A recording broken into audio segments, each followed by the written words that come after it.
No. Oh, really?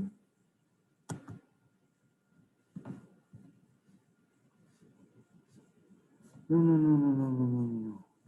Shit.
Hello, Professor Nick. I have a question about Yes. the homework.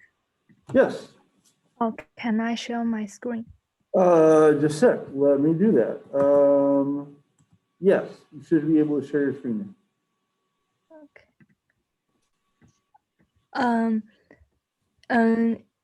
It is the problem 11.18, and it told me I have the error that list object is not callable. But when I do it in the area, it can work.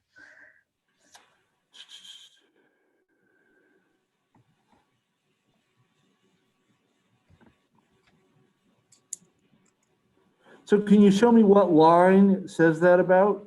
Or show me the error? Okay. Call a function. Check line 42. Oh, that's not helpful. List object is not callable.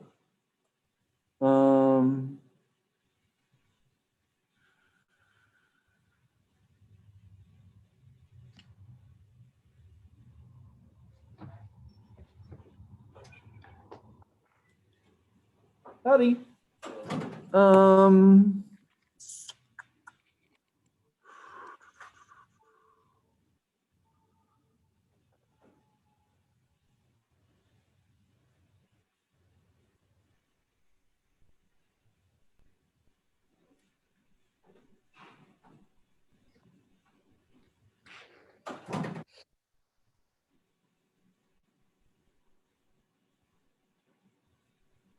So this isn't your, this isn't the problem. Oh, actually, hold on. Let me check something here.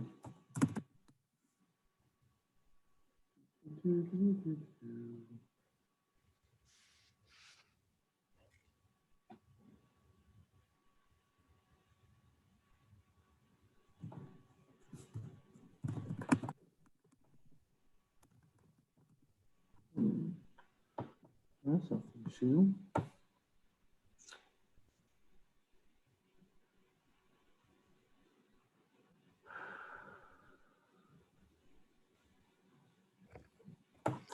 I don't immediately see the problem.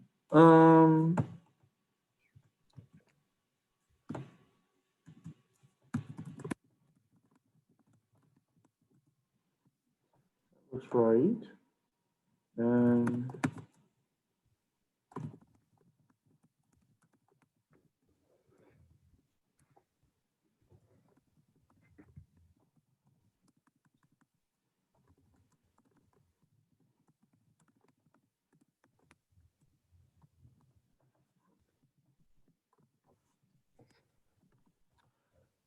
Well, so a problem, I don't know, I don't think it's the problem, but a problem, actually, I know it's not the problem, is your print line on line 51. That will never happen because the return comes before it. And when the return happens, that's the end of the function. The function doesn't do anything after that. Yeah, Yeah. so you want to return after you print. Yes, I Um, you know, I am not sure. So does the previous function work? You've got percentage genders here on line 41. What's the one above it? The function above it? it is the problem 11.5, and it works. I don't know, to be honest with you. I just don't know the answer. I think that if you send me your Python, I can try playing with it some because it looks correct to me. So I feel like there's just something small and odd that I'm not seeing. Yeah, I don't know. So if you actually email me your Python file as an attachment, I can try to have a look at it when I get home today and see if I can send you a fix. Oh, okay. Does that work? Yes, I have another question Sure. about this one. And I wrote this function, it can work, but when I wrote this function, it has this problem. I made a screen share. Let me show you.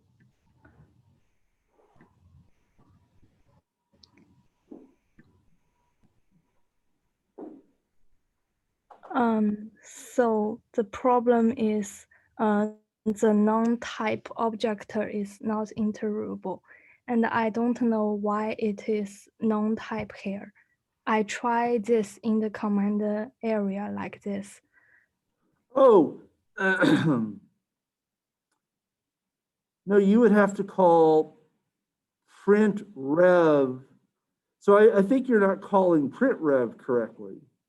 That print rev needs a string. And when it says none is non-iterable, it's saying that string has the value none, which means you probably called print rev open close instead of print rev open and then a string and then close print.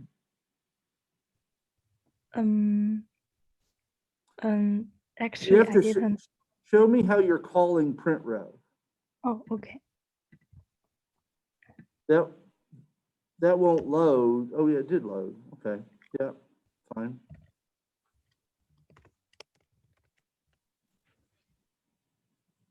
Oh. String dot reverse doesn't return a string, it changes the string in place. And so you're saying string equals string dot reverse. And since string dot reverse doesn't return a value, that's setting string to be none. So if you get rid of the string equals, then that would probably work.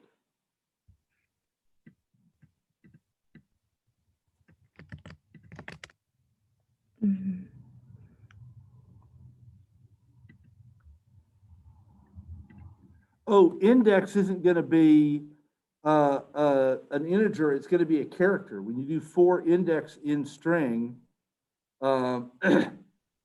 it's going to give you each element, which is going to be a character. So you don't need string bracket index, you just need index here. When you print, you can't, index isn't going to be a number, it's going to be a character. Okay.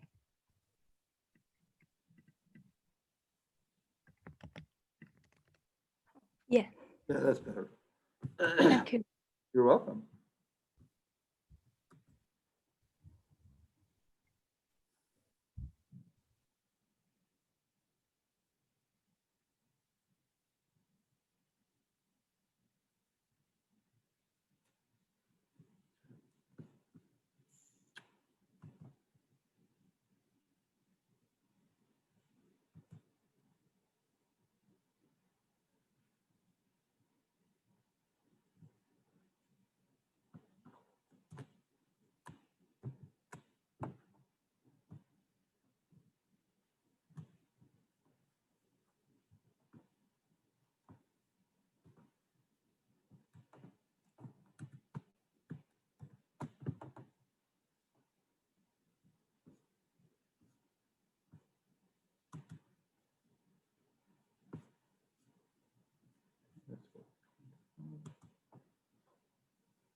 Should start.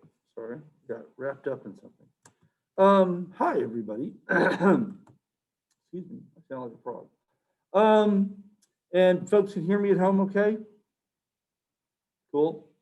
And you guys can see, yes, good.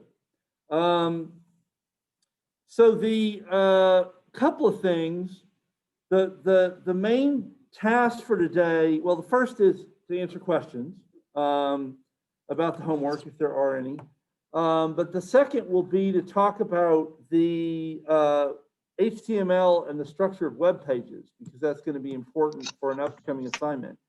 Now, I had only just noticed this morning that I'd done some shifting of when things were due, and there was a piece I just didn't shift because it fell at the end of the month and Canvas was being weird, and I just didn't get around to it.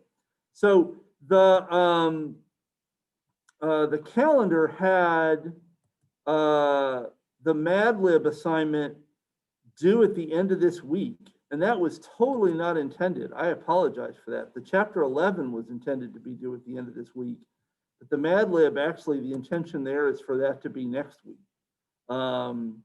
And so I hope that people hadn't been looking at the Mad Lib assignment and freaking out. Nobody actually said anything about it, so I'm not sure that had been a thing. But yeah, the Mad Lib assignment, the intent is that'll be due next week. Now, the calendar also has the second midterm being a week from Friday. So Friday, the 6th of November. My inclination on the exam is to do the same sort of structure that we did on the previous exam, where there's a take-home part and a in-class part that's run as a quiz. I guess I'm looking for feedback on that. I mean, did people feel like that worked well enough? Do people have suggestions or changes they would recommend for how we structure the second exam? Or was the way the first exam was structured, was that reasonable? So I don't know, does anybody have thoughts on the matter?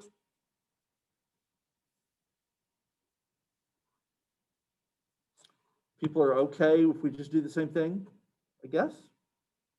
That's right. Okay, so I think we'll call that a thing, and we'll go ahead and do that. And so that will be,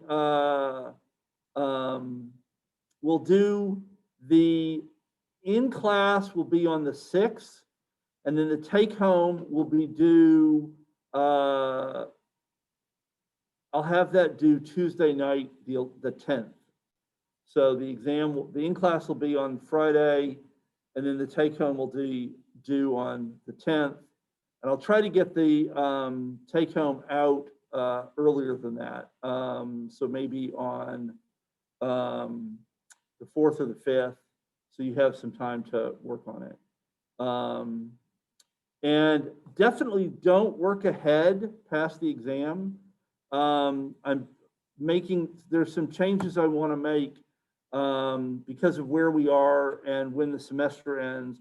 Like right now, there's an assignment due on the Friday after Thanksgiving, and that's clearly not happening. So I want to make some changes. We're probably going to drop at least one assignment and maybe both of the next two assignments and replace them with something else. So, worry about the chapter 11 and the Mad Lib. We can talk about the exam. And then past that is just mystery for the moment. And we'll tidy that up as we move forward. So are there any questions about the chapter 11 homework in particular before we move on to HTML stuff? Any questions about the chapter 11 stuff? Any questions in the room? No? Any questions at home?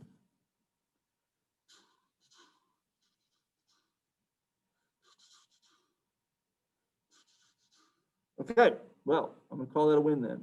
We're going to move on. So I want to talk a little bit about HTML, which is important in a practical sense because the assignment for next week uses it, so we need to talk about it. But also it is sort of one of the core parts of the World Wide Web, and the World Wide Web now is sort of how we all do everything all of the time because we're all stuck at home. So the World Wide Web has become a really, really important part of everybody's life, and understanding a little bit about how parts of that work would be useful. Now, the web's gotten very complicated over the last couple of decades. In the 90s, it was really just HTML, and there was not much else to it.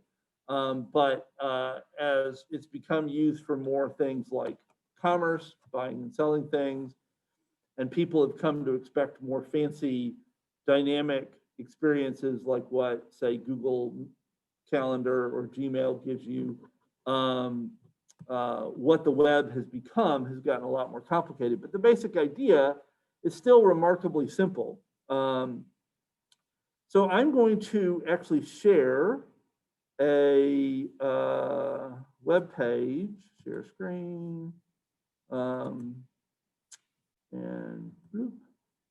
so this w3schools.com is actually a really excellent source of information about web stuff. And they've got very nice descriptions and tutorials, live examples and things like that. It's actually quite cool. And way more than we're going to talk about here. There are, however, I'm going to use W3 Schools as my examples here, and I'll link to some of these on Canvas. But there are a million sources of information about HTML and the web. I mean, there's a ton of stuff on the internet about that. So this is not a hard thing to find information on. Not all of it equally good because, well, human beings, but there is a lot of stuff out there. So, okay, I'm going to ignore all that, and I'm going to come here to a simple HTML document. So an HTML document is structured in what are called tags. So a tag, and I think this will work. Yes. Oh, look at that. A tag is usually an angle bracket, what we call an open angle bracket, the name of the tag, and a close angle bracket. And these angle brackets are just the less than and greater than signs on your keyboard. I mean, we call them angle brackets like they're something fancy, but it's just less than and greater than. But the idea is they're not meant to say that something's less than something. They're meant to be kind of like an open parenthesis and a closed parenthesis, but we're going to use the less than and greater than like they're braces. Okay, does that make sense? And then the name of the tag. And then there's often a close tag. So there's usually some stuff, and then later on there'll be a close tag. And that's the same except for there's a slash before the name of the tag.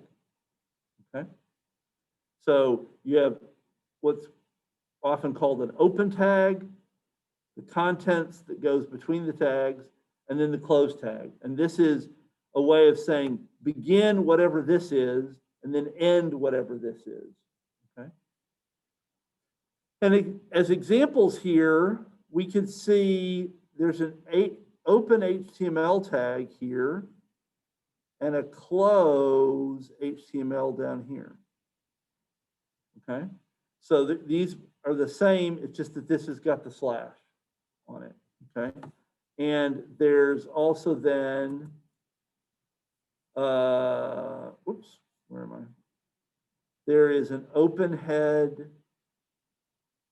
and a close head and an open body and a closed body. Okay, and I won't mark all of them, but we also have things like an open header and a closed header, open paragraph and a closed paragraph. Well, actually, at this point, I've marked everything but one, so I might as well do this last one. And there's an open title and a closed title. Okay. So these are all ways of saying we're starting some part of the page, we're ending that part of the page. Okay. And sometimes these are pretty straightforward, like title. Title says we're opening the title, we're starting the title, and then closed title says this is the end of the title. So it's a way of saying the title begins here, the title ends there. And I should say that HTML is not designed to be very human readable. HTML is really designed to be machine readable. It's meant to be highly regular so that it's easy for computer programs to generate HTML and to read HTML, which makes it not super fun to look at as human beings, because that's not the intent. It's not really intended to be looked at by us very much. And in fact, almost all HTML these days is generated by software. Very little of it is generated by people. In the 90s, you had a lot more of the HTML on the web was actually generated by hand. I first used a web page for a class in 1995, and that was all hand edited HTML. Now I almost never write HTML. I almost always write in some other form, and then some software turns that into a web page. So people don't write a lot of HTML anymore, but you can. It's not how it's usually done. So does this idea of tags make sense? Do we have questions about that before I actually walk us through the actual structure of a simple HTML document? Questions? Oh, and I should say HTML stands for Hypertext Markup Language. So markup language just means a notation for marking things up, for saying this is a title, that's a heading, this is a paragraph, this should be in bold, that should be in italics. So that's what we mean by a markup language. The hypertext part means that one page can have links to other pages. And that's what an idea called hypertext that actually goes back into the early part of the 20th century. It didn't really go anywhere until we had computers finally and things like the web to use it. But the idea of documents that would link to other parts of a document or other documents entirely is fairly old. And in fact, in some ways, it's a lot older than that. In some sense, every time, say, a book cites another book, that's a kind of a hypertext link. It's just that you can't click on it in the first book and have the second book appear in your hands, open to the right place, right? And that's what a link on a web page really gives you. It's like the book you're reading just disappears and you get a new book that's open to exactly the right place, which is pretty cool.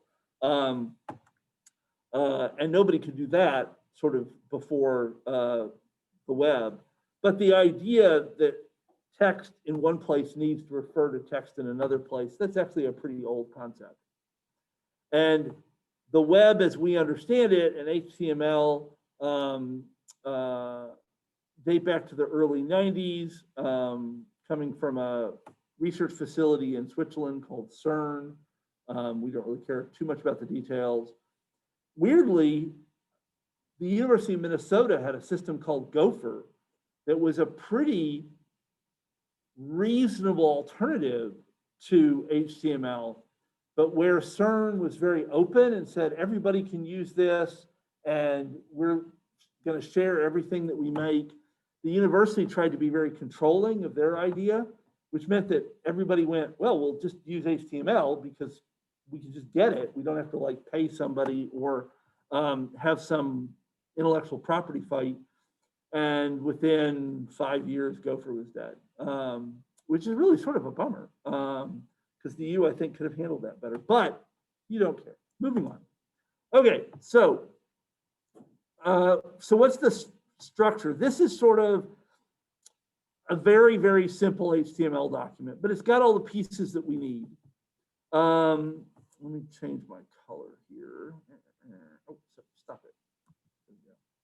So doc type allows us to say what kind of thing this is.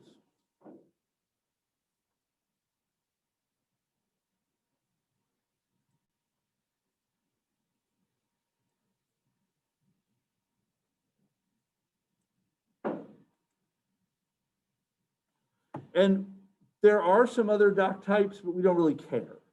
We're just going to always have HTML. So this is basically just a marker so that when your web browser, Chrome, Firefox, whatever you use, loads this text document up, it'll look at that first line and say, oh, what kind of thing is this? Oh, this is an HTML document. I will interpret the remainder of the document as if it's HTML. So that's sort of what reader I'm going to put on. Then we have the HTML, close HTML tags. That just surrounds the contents of the page. All of the stuff is between the HTML and the close HTML. Then the core of the page usually has two big parts, a head and a body, okay? And so we see the head here and the body here. The head always comes first, and the body comes second. The body has the contents of the page. The body has the stuff that you see when you look at the web page in your browser. The head has what's called metadata. So the head,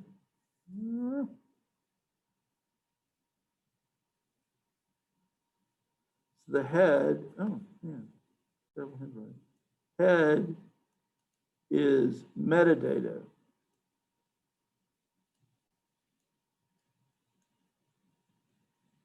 Oops, there should be an A.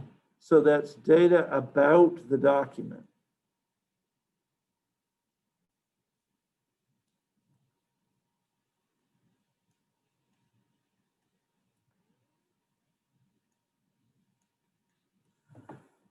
So if you think of a book being its contents, okay, the book is the words in the chapters, right? But there's a lot of metadata about a book. What's the title? What's the author? When was it published? What's its ISBN number? How many pages does it have, right? If you look at the publisher information about a book, there's all this stuff that the publisher cares about that isn't really part of the content of the book. I mean, some of it might be in the contents. So the author could be, and usually is, part of the content of the book in that there's a title page that has the title and the author, but it doesn't have to be, right? You could separate that out and just have the book be the contents itself. And so metadata is stuff about the thing as opposed to the thing itself. And in HTML land, metadata tends to go in the head. So the title of the page is metadata. If we were to load some special fonts, that would be in the metadata.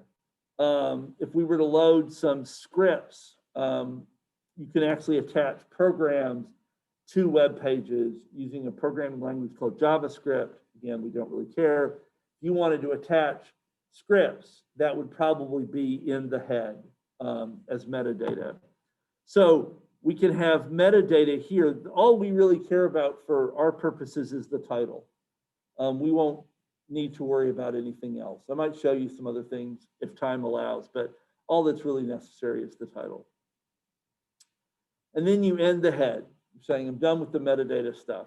And then you start the body, and then the body contains the stuff that is actually displayed on the web page. And there are a lot of tools for organizing and formatting that content. And they've illustrated two of them here. H1 is a header. H stands for header here. And there's H1 through H6. H1 is like the biggest top level header, and H6 is a smaller, lower level header. And so they go down H1, H2, H3, H4, H5, H6. So you have these different size headings, and we have a paragraph. So P here is the beginning and the end of a paragraph. There's a lot of other tags, but this is enough to be getting started with. So questions about any of this?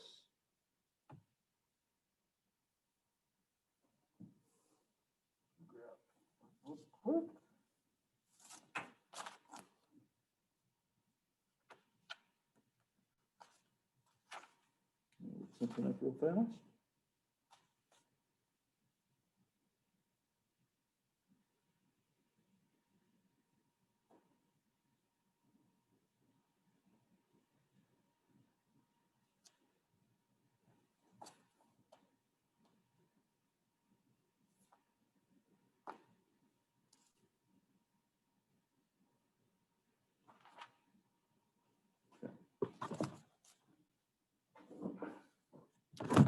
So, are there any questions? We good?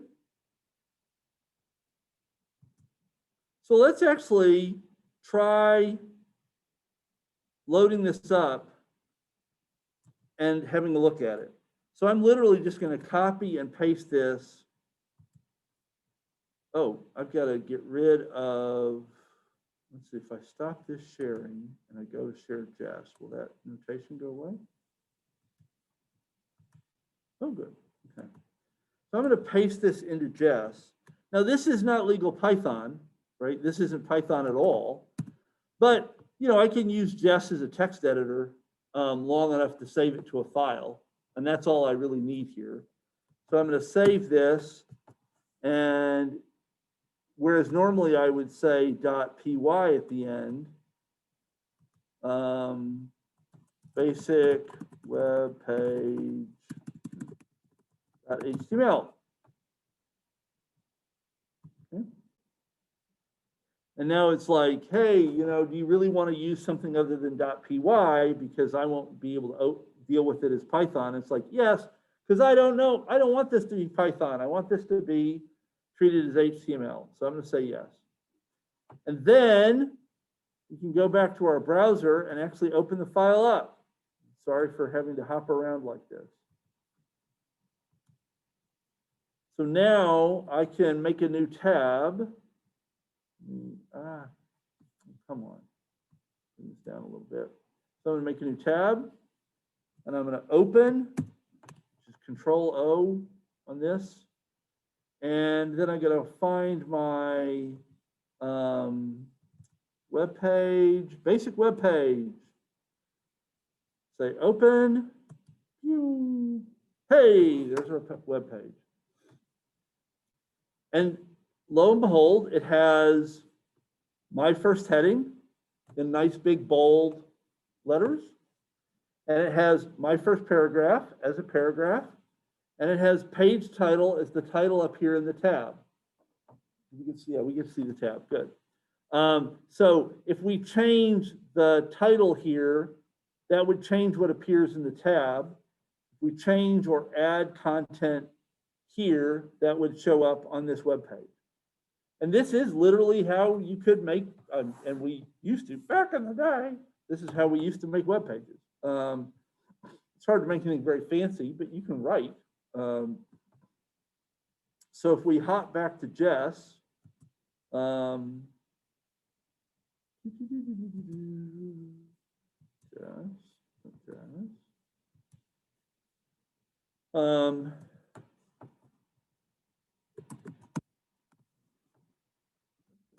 nifty. We change that to nifty title, and we add second smaller heading,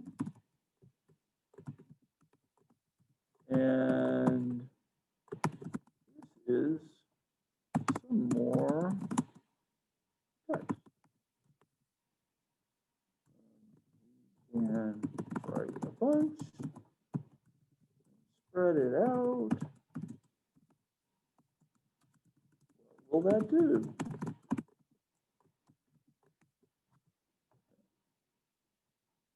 So I've added sort of a long paragraph with multiple lines and all kinds of stuff, and we'll see what that does. Okay. Oh, good question, and it should have a closed angle bracket. So it turns out the case of tags doesn't matter. HTML is indifferent, whereas Python cares deeply about case, and you've got to get the case right. HTML is much more like, yeah, I don't really care that much.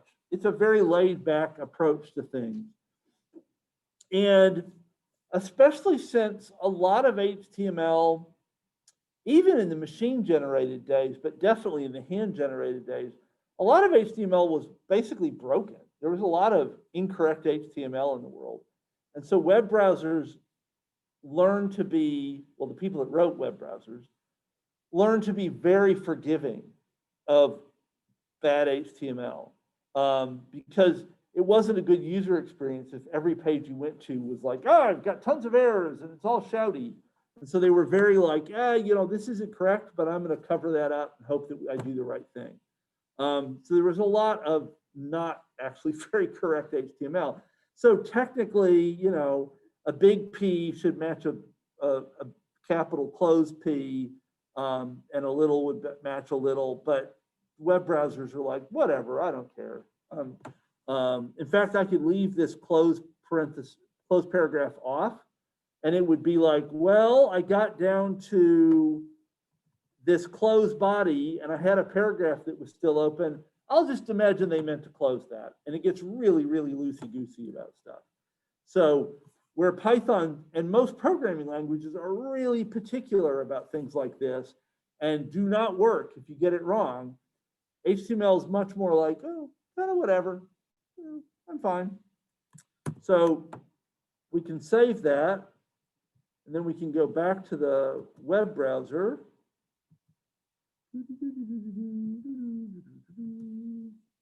And reload. And now this is changed to Nifty title. And we've got our second smaller heading, and you can see that the text is smaller, still bold, but not as large a font size. And we have the text. And notice that all that extra white space that I put in has disappeared. So in HTML, one or more spaces, returns, or tabs are all considered a single space. So any amount of white space gets blobbed into a single space when it gets displayed by the browser.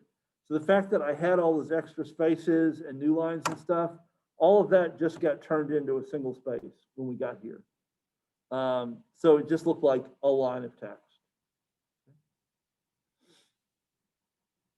Questions?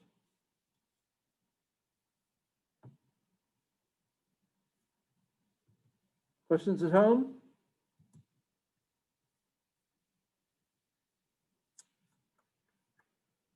Now, if one other thing I want to point out is, so all of this white space didn't really matter. Also, we could actually bring this all back together again.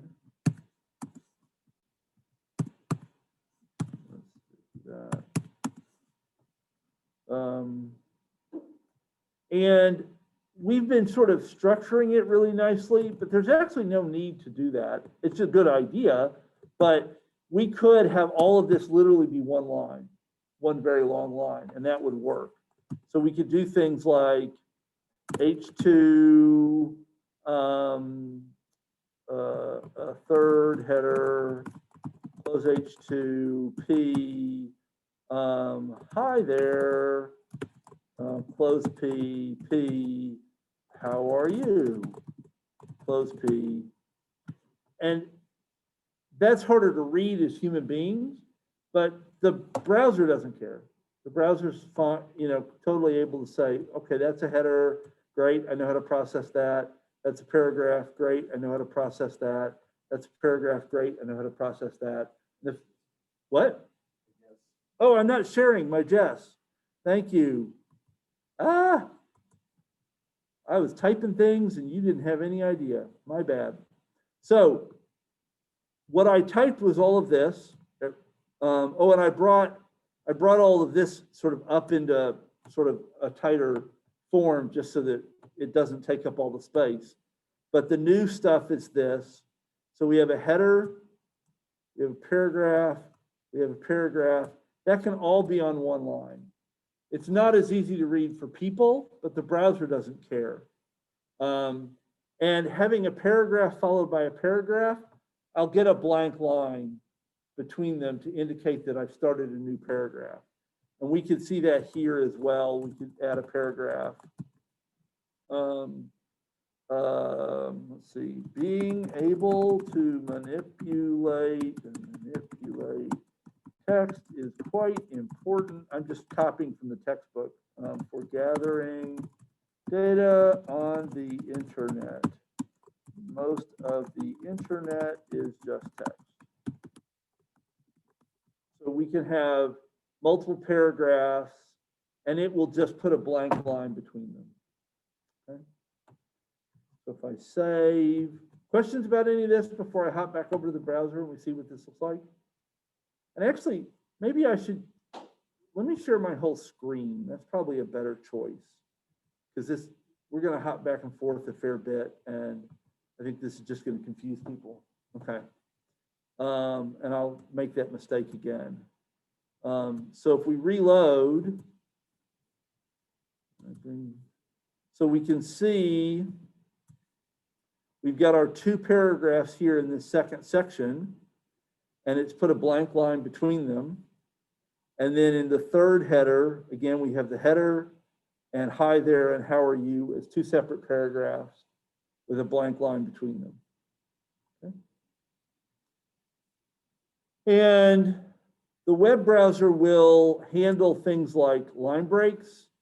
So if we make the window narrower, it will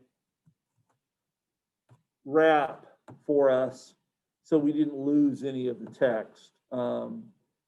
Just wrapped the long lines however it saw fit. Okay. Which is nice.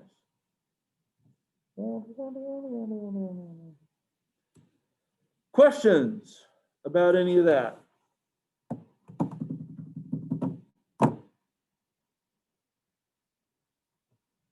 Questions at home?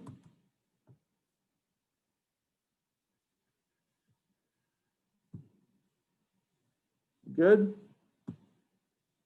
Okay. Then, if we're happy campers, then what we're going to do now is actually, oops, I didn't want that. I wanted this. There we go. We're going to, and so I'm actually going to just share Jess again for a little bit. We're actually going to write a program that generates a web page. Because as I said, actually very little of the web is hand coded anymore. It's almost all generated by software. And we can write just programs that will write web pages.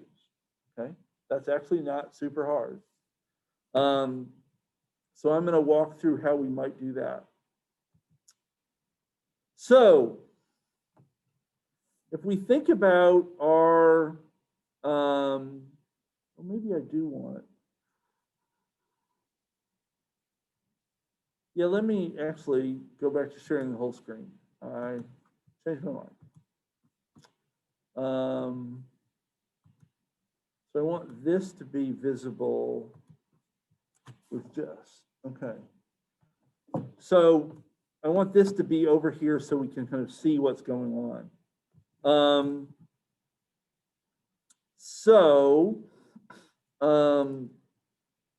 We can, oh, go away, little annoying thing.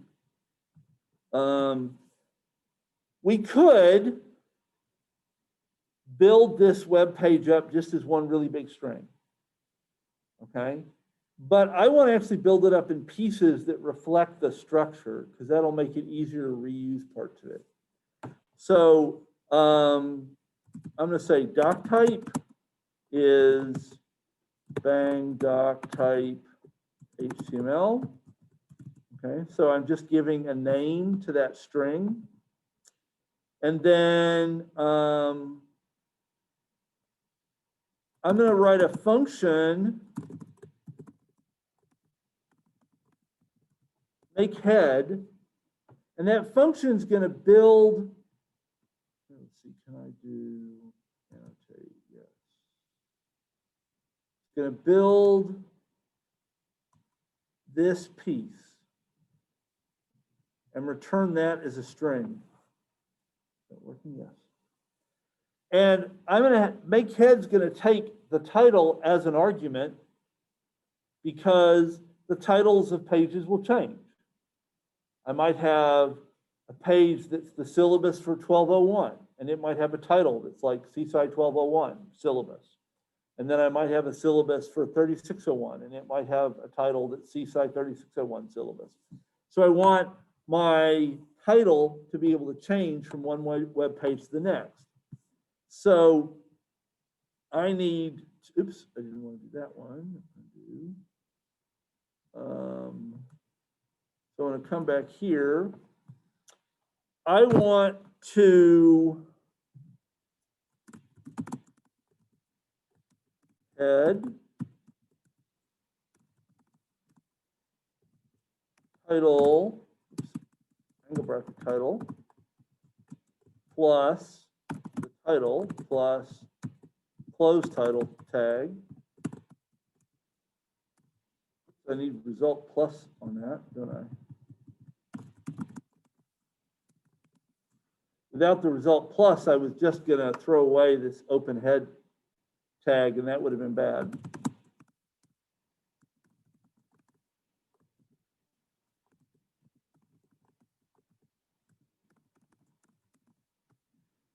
So that function, cancel that for the moment.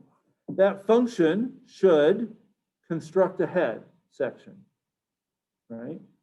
It'll make that little piece for us.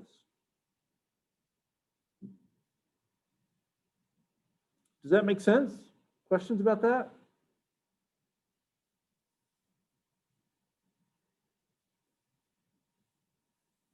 Let me go ahead and save that. CSci 1201, 2020, 10, 28.py.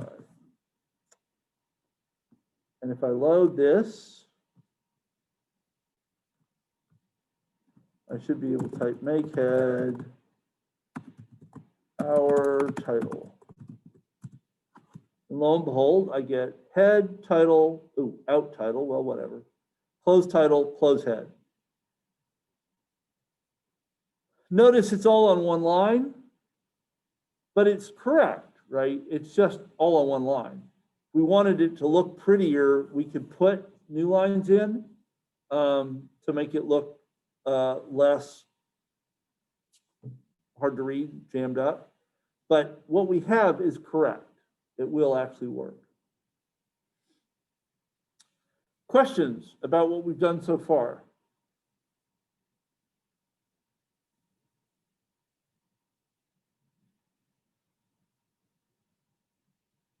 Now I'm going to show you a trick because we might want to space this out so it's more readable. And the question is, well, how, like, let's say we like a return, a new line between head and title, so that head, and then we get a new line and title. But how do we tell the system that we want a new line here?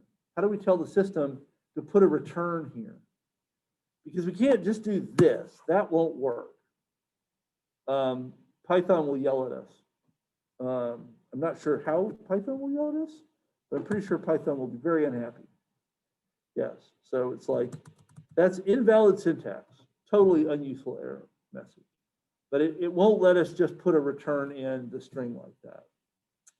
So does anybody have any idea how we would do that? It's entirely reasonable if you don't, but I'm just curious if anybody's run across this. So for reasons more historical than meaningful, \n will, oh, if we print that, then it will actually,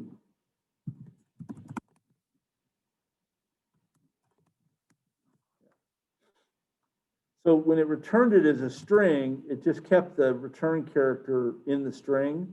But when I print the string out, then it interprets that as a return and it gives me a new line between head and title. So \n is just, for your purposes, basically magic. It's saying that there's a new line there. There's a handful of / things that you can use. \t gives you a tab. \g gives you a bell. I don't know if that'll work here. \g, say load. Nope. In Python, JS, it doesn't appear to work, but in some systems, \g will give you a bell character. So, you know, strange things. But the one we care about probably is the \n, and we could put a \n over here as well. And then we get something that looks a little more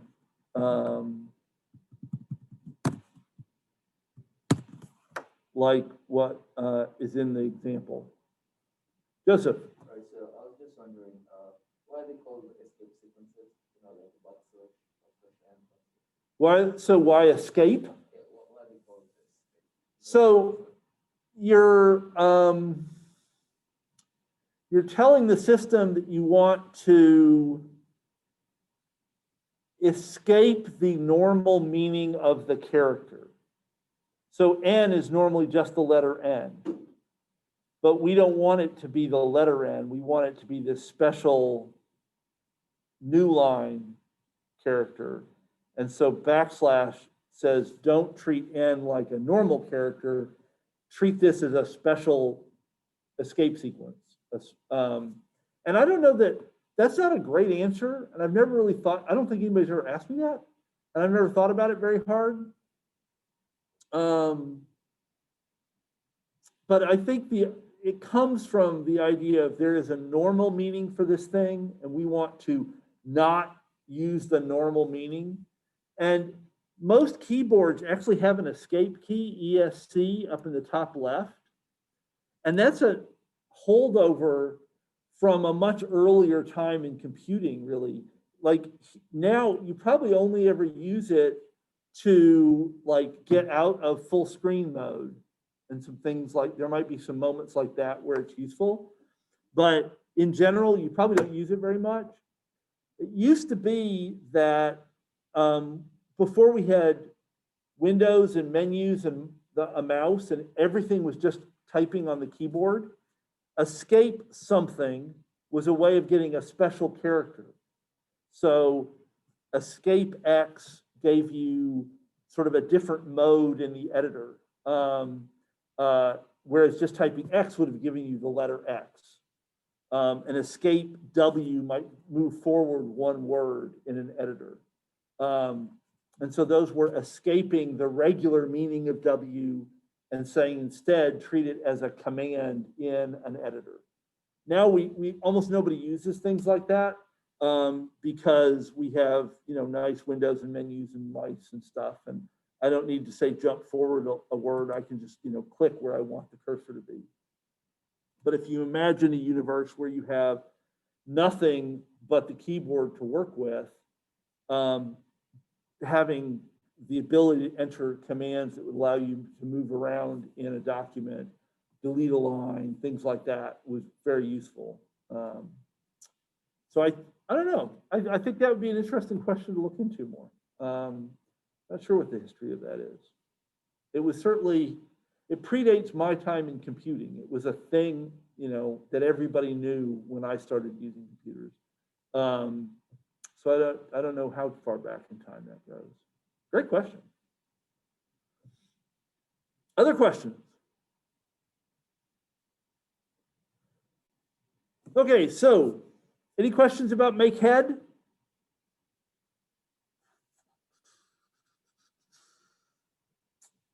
Now, there's a certain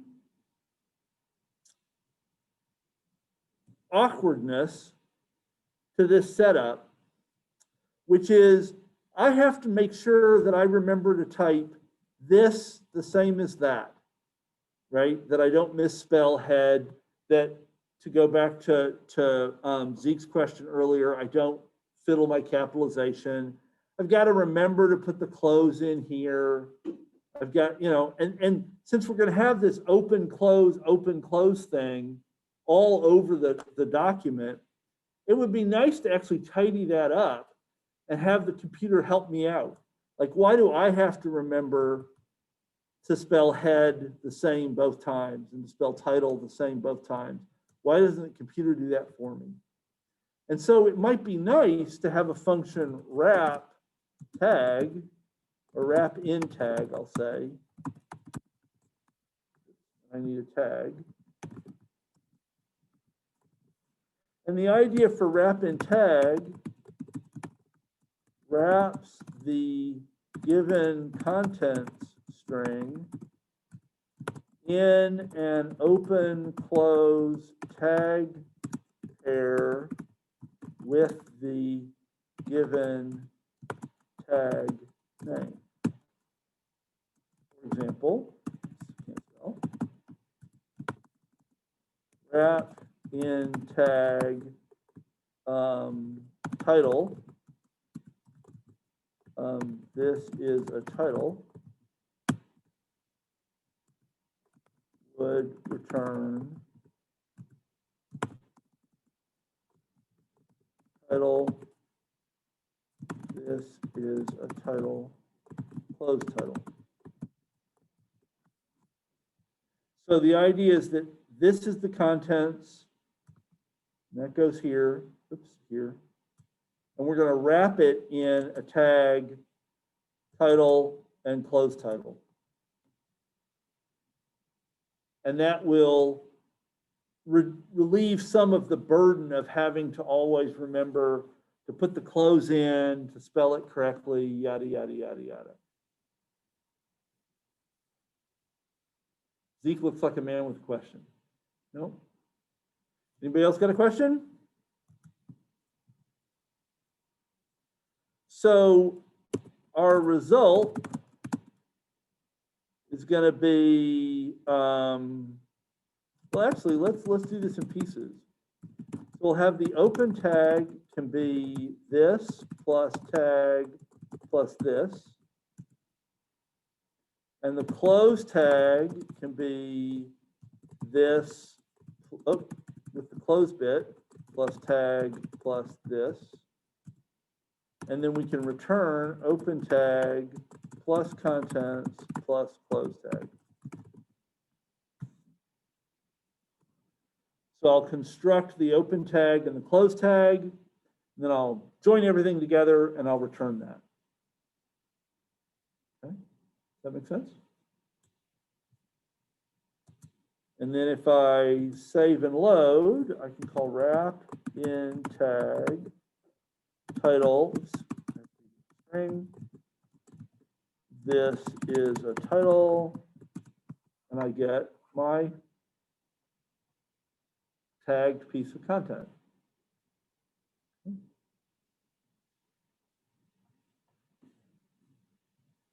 And then we can use that to simplify some of this. So if we start actually, so right here, this looks like a good place to call wrap in tag. So we can replace this with wrap in tag title. Come here. And the actual title is the contents.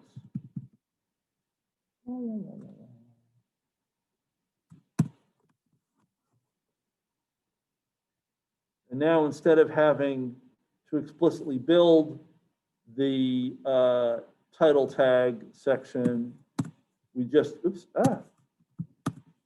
just call wrap in tag and it builds that for us.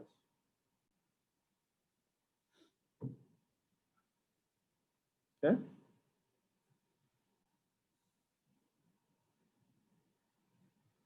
Questions about that?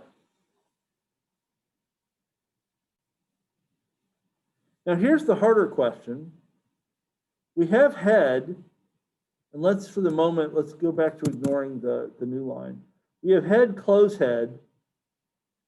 That suggests that we ought to be able to use wrap and tag again with head as the tag instead of title.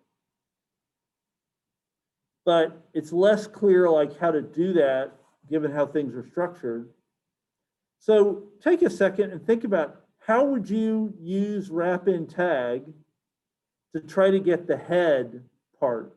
And in particular, the result's going to look something like wrap in, here, I'm going to actually put it, well, you might want to have some stuff here first. Head, and then the question is sort of what goes there. That's the sort of central issue, is what needs to be up here and what goes here. What are the contents that we're wrapping in the head tag here? So take a second and think about that. How might we deal with this? And then if you feel like you've got an idea, raise your hand virtually if you're at home, or physically if you're in the room.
Anybody got any ideas?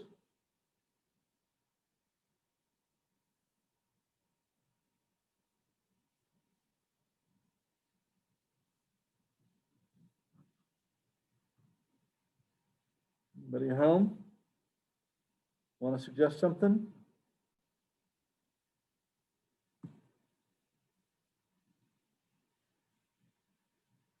Okay. Well, so let's think about what we have here on lines 17, 18, and 19, right? What this gives us is head, title, blah, blah, blah, title, head. That's what that's building for us, which means the contents that we're going to wrap are this piece right here. That's going to, oops, I got an extra close angle bracket. Let's get the right place. There we go. The contents we want to wrap is that stuff right there. Well, that's exactly what's being built here. That's what that made for us. It makes title, blah, blah, blah, title, right? Which is this part right here. So that's what we want to wrap in head. So if we say title section is wrap in tag title, oops, spell, title. And then we wrap that in head. Come here. Oh, stop it. Title section.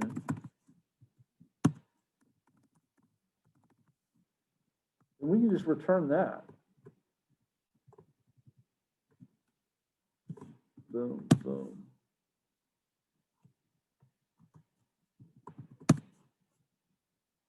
This is going to build, actually, if I put this, oh.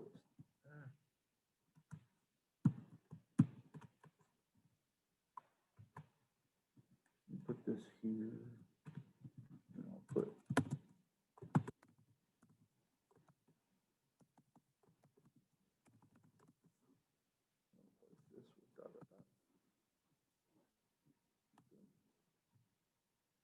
So this gives us title, blah, title.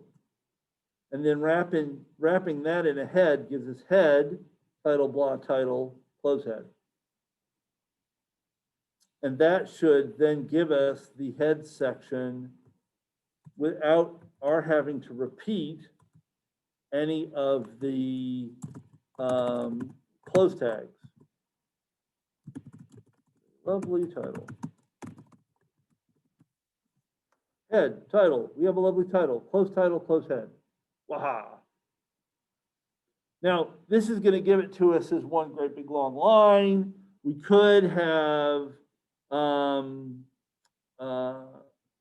inserted some new lines in wrap in tag so that it broke things up a little bit. But for the moment, I'm not going to bother with that. We'll just let it be one really long line for now. So there's been a lot there. Are there questions about any of this? I feel like there should be questions.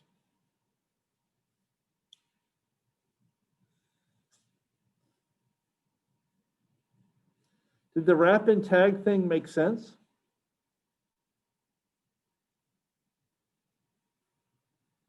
Thank you for the thumbs up. Appreciate that. So there's a couple of people at home, and I got a nod here, so I'm going to call that a win. So thank you. Okay, then we'll say that that's a win. So let's see. To make the whole web page,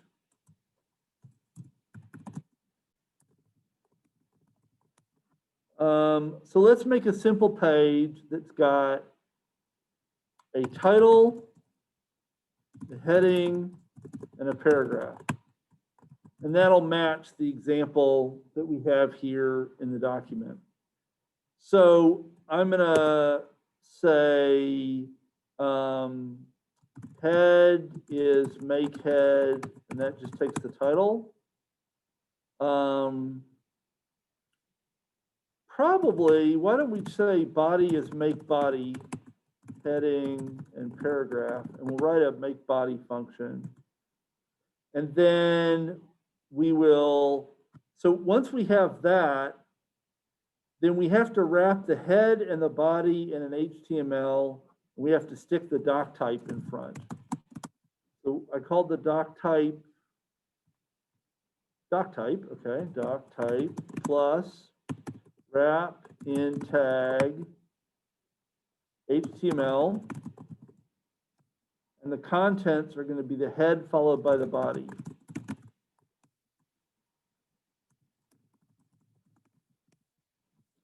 That would actually make the page, except I haven't written make body, so I got to do that. Questions about make page before we do make body quick? F make body. The body is going to take a heading and a paragraph.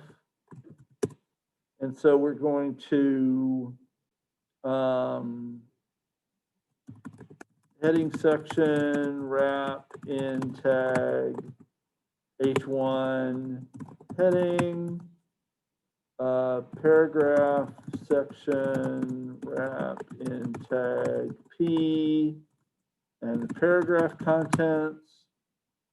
And then we'll just return, oh, and we need to make the body is wrap in tag body heading section plus paragraph section, boom, return body. Yeah. So that makes the body section for us by wrapping the heading in an H1 tag, wrapping the paragraph in a P tag, appending those together, and wrapping that in a body tag. And that should give us the body. And then make page ought to like bring everything together. So fingers crossed this will work. Make page title our splendid, oh no, we don't want a super long title because it won't fit on the tab. Neat page. Heading, our splendid heading. Paragraph. We are using Python to generate HTML pages. Boom.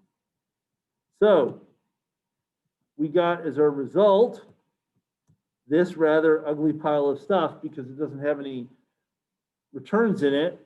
But we have the doc type, open HTML, close HTML, open head, close head, open title, close title with our title that we supplied, open body, close body, open H1, close H1 with our title or our heading that we provided, open paragraph, close paragraph with the text that we provided for our paragraph. So this actually ought to work as a web page. And given that it's 18 after, I'm not going to talk about how to write this to a file yet. We'll do that later. I will just be brutish and copy and then make a new file and paste and save. And this will be generated web page.html. And it will give, again, complain about, do you really want to do that? Yes, I do. And now I want to make a new tab and open and find generated web page, which is right down here. Open. Woohoo! I've still got my notation on that. That's a little confusing, but ignore that for the moment. So yeah, we have the title is neat page, like it should be. Our heading is our splendid heading, and our content is we are using Python to generate HTML pages. So we were able to use, oops, I didn't want to do that. Yeah, that's what I wanted. We were able to use this little program. Oh, I just have to reopen it. Open recent. We're able to use this little program. So wrap in tag, make head, make body, and make page. We're able to use these pieces to build up a piece of legitimate HTML that loads up okay and displays some content. And so this is leading us toward the larger Mad Libs assignment. So the thing that's at the end of the chapter 11 is a simple Mad Libs example. We are moving toward a more complicated Mad Libs, which will be due a week from Friday, that will actually make web pages with filled in content and images. So one thing we haven't talked about is how to make images. We need to learn how to write to a file. We need to talk about how to do images. Once we get those two pieces, you really would have everything you need to do to be able to do the Mad Libs assignment. So Questions in the 0 minutes that remain? I would encourage you to try this out. I'll post this before I leave the room on Canvas on the code page, and feel free to download it and play with it. Because we didn't learn how to write to a file, you'll have to copy and paste this into a file to be able to load it in a web browser, but you ought to be able to generate some simple web pages this way. And think about how might you extend it to have multiple paragraphs or multiple headings and things like that. So, questions, going on. Should let everybody go. Talk to you all later. Ciao.